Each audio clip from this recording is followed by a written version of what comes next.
नमस्कार. स्वागत आहे तुमचं सीमास फॅमिली किचन चॅनलमध्ये. आज आपण बनवणार आहोत उन्हाळ्यातील शरीराला गारवा देणारे थंड पेय खस, वेलची आणि कच्च्या आंब्याचे सरबत. बनवायला अगदी सोपे आहे आणि चवीलासुद्धा खूप छान मस्त असं आहे. अगदी झटपट होणारी अशी ही रेसिपी. चला तर मग यासाठी लागणारे साहित्य बघूया. सरबताकरिता 2 कच्ची कैरी घेतलेली आहे, म्हणजे 250 ग्राम. या कैरीला छान स्वच्छ धुवून आणि याच्या साल काढून घ्यायचे आहे. कच्चा आंबा हा आपल्याला कडक घ्यायचा आहे आणि त्याचे वरचे साले काढून घ्यायची. कच्चा आंबा हा फार पण आंबट घ्यायला नको, मीडियम आंबट असणारा घ्यायचा.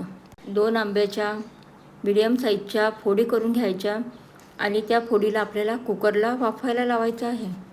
या फोडीला शिजून घ्यायचे, म्हणजे याचा गर तयार होतो. कच्ची कैरी घातल्यामुळे सरबताला छान आंबट अशी चव येते. आता या कच्च्या आंब्याच्या फोडीला आपल्याला वाफवून घ्यायचे आहे. एका भांड्यामध्ये फोडी घालून घ्यायच्या. कच्ची कैरी वाफेपर्यंत आपण विलायची भिजत घालायची. 5-6 विलायची घेतलेली आहे, त्यामध्ये पाणी घालून घेऊ.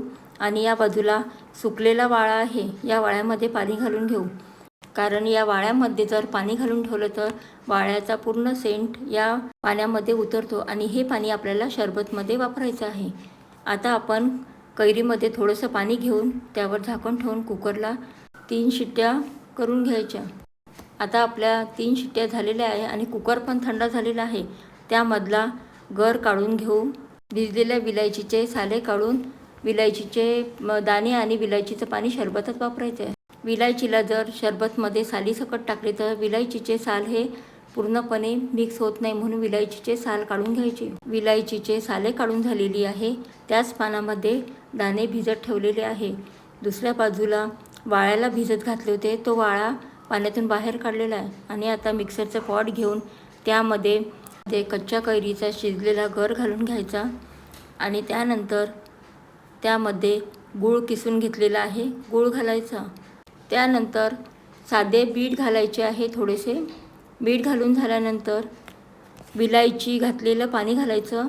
वाळ्याचं पाणी गाळून घ्यायचं आहे. त्यामध्ये जर वाळ्याचा थोडासा काही कचरा वगैरे असला तर तो निघून जाईल.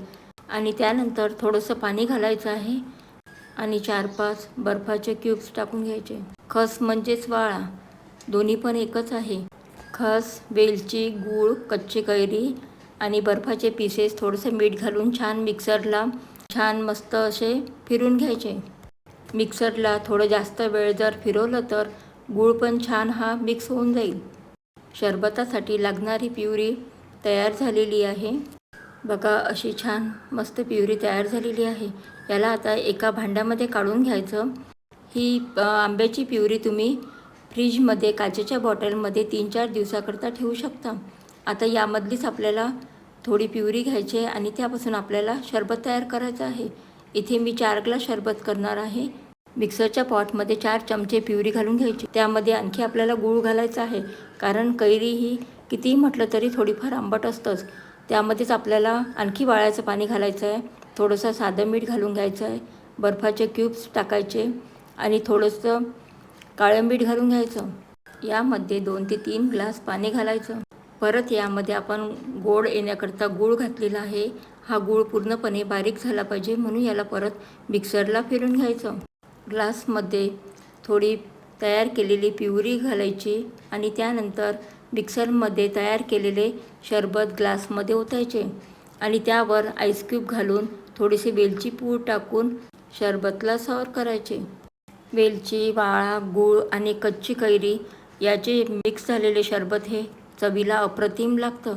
हे सरबत चव आणि शरीराला ताजेपणा देणारे, घरच्या घरी अगदी झटपट तयार होणारे खास पेय आहे. उन्हाळ्याच्या दिवसात आपण माठामध्ये वाळा टाकतो. जर तुम्ही वाळा घातलेले माठातले थंडगार असे पाणी घेतले तर सरबत हे खूप छान मस्त असं थंड लागतं. त्यामध्ये बर्फ घालण्याची आवश्यकता नाही. बर्फ हे ऑप्शनल आहे. तुम्ही तुमच्या आवडीप्रमाणे बर्फाचा उपयोग करू शकता.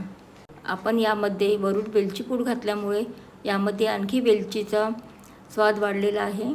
वेलचीचा सुंदर सुवास आणि खसचा थंडावा, कैरीचा आंबटपणा, गुळाचा गोडपणा एकत्र येऊन एक छान असं परिपूर्ण सरबत तयार झालेलं आहे. तुम्ही नक्की ट्राय करून बघा.